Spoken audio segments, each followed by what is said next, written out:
Depression असेल किंवा एकटेपणा असेल फक्त व्यसनामुळेच नाहीसं होतं का? आजपर्यंत असं कुठं उदाहरण जगात ऐकलंय का की एक आजार बरा करायला आपण त्या माणसाला दुसरा आजार देऊ? असं कुठंच नाहीये. डिप्रेशन, एकटेपणा हा व्यसनामुळे बंद होईल हा पण एक गैरसमज आहे. उलट तो असेल सुरुवातीपासून तर तो आणखीन वाढेल, आणि नसेल तर तो निर्माण व्हायची व्यसनामुळे जास्ती शक्यता असते.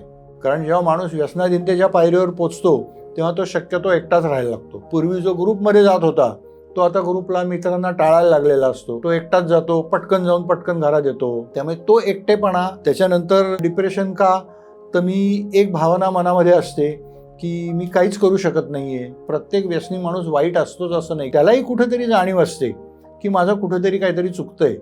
मी कामावर दांड्या मारतोय, माझी नोकरी जायची शक्यता आहे, माझ्या मुलांकडे माझं दुर्लक्ष होतंय, माझ्या पत्नीपासून मी दुरावत चाललोय, आई वडील मला टाळायला लागलेत, हे त्यालाही कुठेतरी जाणवत असतं. पण व्यसनाबद्दल निर्माण झालेली शारीरिक आणि मानसिक ओढ ही त्याला तिथून मागं येऊ देत नाही.